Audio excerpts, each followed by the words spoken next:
जय माताजी मित्रों, मारी चेनल ममतानी रसोई में तमारुं स्वागत है। आज આપણે બનાવીશું દૂધીનું રાયતું। તો રાયતા તો તમે ઘણી પ્રકારના બનાવ્યા છે, પણ દૂધીનું રાયતું એ શરીરને ઠંડક આપે છે અને ઉનાળાની ગરમીમાં શરીરને ખૂબ જ ફાયદો કરે છે। તો અત્યારે દૂધીનું રાયતું બનાવવા માટે મેં એક મોટી દૂધી લીધી છે, જે વજનમાં 300 ગ્રામ જેટલી છે, જેમાંથી આપણે અડધી દૂધી કાપી લઈશું અને અત્યારે આપણે અડધી દૂધીનો જ ઉપયોગ કરીશું।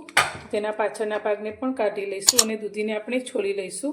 તો દૂધી એક પૌષ્ટિક શાકભાજી ગણાય છે, જે 90%થી વધારે પાણી અને ફાઇબરથી ભરપૂર છે, જે પાચન ક્રિયા પણ સુધારે છે। તો દૂધી એ વજનને પણ નિયંત્રણમાં રાખે છે। દૂધી ખાવાથી હૃદય પણ આપણું સ્વસ્થ રહે છે। દૂધીના ઘણા બધા ફાયદા છે, બ્લડ શુગર પણ મટાડે છે અને ઉનાળામાં શરીરને ઠંડક આપે છે અને તેમાં ફાઇબર ખૂબ જ સારા પ્રમાણમાં રહેલું છે અને વિટામિન સીથી પણ તે ભરપૂર છે। એટલે ઉનાળામાં દૂધીનો ઉપયોગ આપણે બને તેટલો વધારે કરવો। તો દૂધીનું શાક, દૂધીના હલવા કે દૂધીના મુઠિયા બધું તમે બનાવતા હશો, પણ એકવાર આ રીતે તમે દૂધીનું રાયતું બનાવજો, જે બધાને ખૂબ જ પસંદ આવશે અને શરીરને ખૂબ જ સારી એવી ઠંડક આપશે। તો દૂધીને આપણે આ રીતે છોલી લઈશું।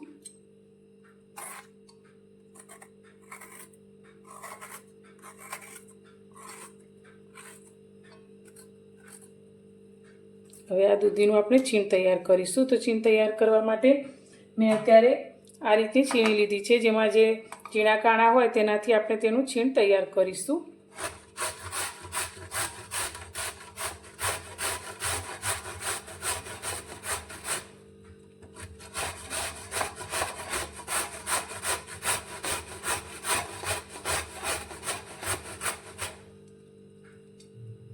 તો દૂધીનું છીણ આપણે અત્યારે તૈયાર કરી લીધું છે। તો દૂધીના છીણને આપણે એક વાટકીમાં લઈ અને તેનું માપ સેટ કરી લઈશું।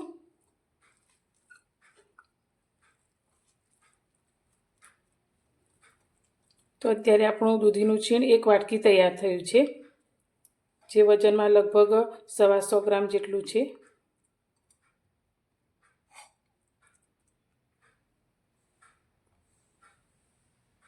ગેસ પર આપણે એક પેનને ગરમ કરવા રાખ્યું છે, તેની અંદર અત્યારે આપણે 1 ચમચી જેટલું તેલ લઈશું અને તેલને આપણે થોડું ગરમ થવા દઈશું। તેલ આપણું થોડું ગરમ થઈ જાય એટલે આપણે અંદર થોડી રાઈ એડ કરીશું, નાની અડધી ચમચીથી પણ થોડી, અને રાઈને આપણે ફૂટવા દઈશું। રાઈ આપણી થોડી ફૂટવા લાગી છે, તો આપણે અડધી ચમચીથી પણ થોડું ઓછું અત્યારે જીરું લઈશું। થોડી આપણે અંદર હિંગ એડ કરીશું। હવે આપણે જે દૂધીનું છીણ તૈયાર કર્યું છે તે આપણે પેનની અંદર લઈ લઈશું।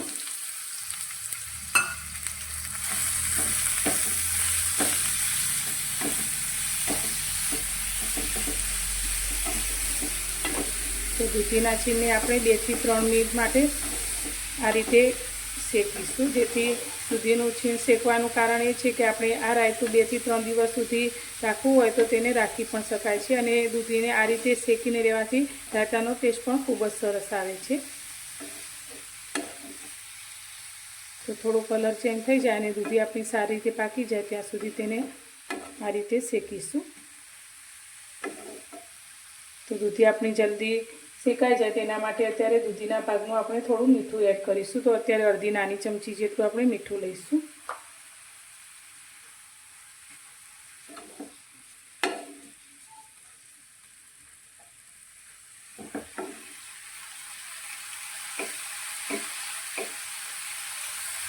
દૂધી આપણી એકદમ સરસ રીતે શેક થઈ ગઈ છે, તો તેમાં જે કાચાપણું છે તે દૂર થયું છે। તો હવે આપણે ગેસની ફ્લેમ બંધ કરી અને આ દૂધીના છીણને થોડું ઠંડુ થવા દઈશું।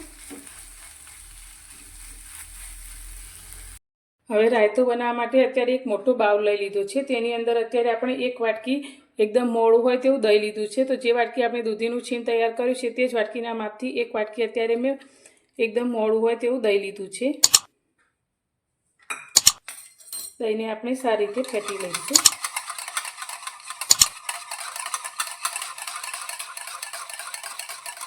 બધું જ દહીં એક રસ થઈ જાય તે રીતે આપણે તેને ફેટવાનું છે।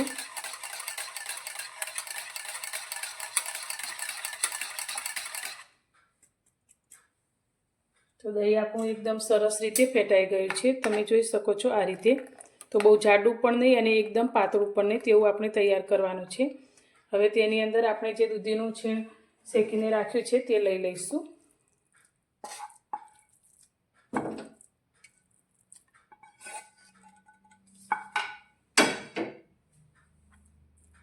હવે આની અંદર આપણે મસાલા કરીશું. તો અત્યારે આપણે અડધી ચમચી જેટલો ધાણાનો પાવડર લીધો છે તે અંદર લઈશું. તેની સાથે અત્યારે શેકેલા જીરાનો પાવડર આપણે અડધી નાની ચમચી લીધો છે તે લઈ લઈશું. સાથે આપણે કાળા મરીનો પાવડર લીધો છે અડધી ચમચીથી પણ થોડો ઓછો, તે અંદર એડ કરીશું.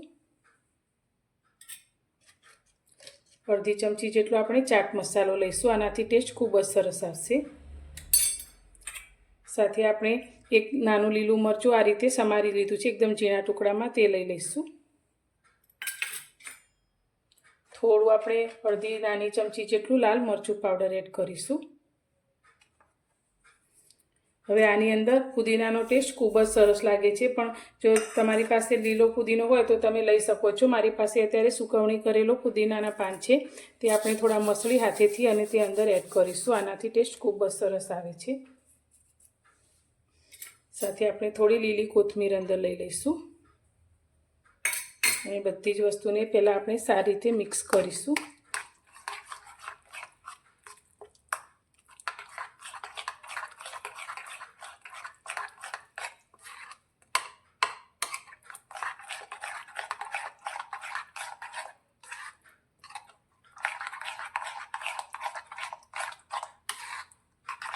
બધું જ એકદમ સરસ રીતે મિક્સ થઈ ગયું છે.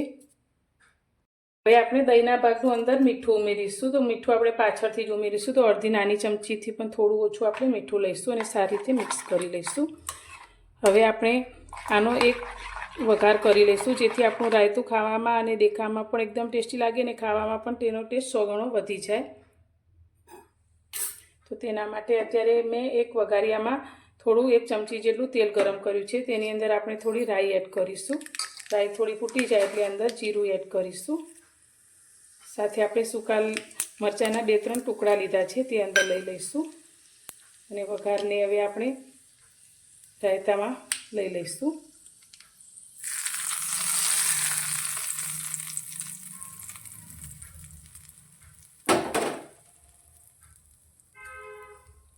સારી રીતે મિક્સ કરીશું. તો આ રાયતું આ રીતે તમે બનાવી અને 3 થી 4 દિવસ ફ્રીઝરમાં રાખી શકો છો. ફ્રીઝરમાં રાખવાનું કારણ એ છે કે દહીં ગરમીના કારણે જલ્દી ખાટું થઈ જતું હોય છે, તો ફ્રીઝરમાં રાખવાથી તે ખાટું બિલકુલ નહીં થાય. તો તૈયાર છે આપણું દહીંનું અને દૂધીનું રાયતું. તો આ પેટમાં ઠંડક આપનારું, એસિડિટી મટાડનારું, ઉનાળામાં ખાસ બનાવાતું આ દૂધીનું રાયતું ખાવામાં ખૂબ જ ટેસ્ટી લાગે છે. તો તમે ક્યારેય ના બનાવી હોય તો ઉનાળામાં એકવાર જરૂરથી બનાવજો, જે રોટલી ભાખરી પૂરી સાથે તમે ખાઈ શકો છો. જો શાક ના હોય તો પણ તમે આ રાયતાને ખાઈ શકો છો અને ખાવામાં ખૂબ જ ટેસ્ટી લાગે છે. તો તમને મારી આજની આ રાયતું બનાવવાની રેસીપી કેવી લાગી તે મને કોમેન્ટમાં જરૂરથી જણાવજો. અને મારી રેસીપી પસંદ આવી હોય તો તમે વિડીયોને લાઇક કરવાનું બિલકુલ ભૂલતા નહીં અને સાથે સાથે મારી ચેનલને સબસ્ક્રાઈબ પણ જરૂર કરી દેજો. તો ફરી મળીશું એક નવી જ રેસીપી સાથે નવા વિડીયોમાં.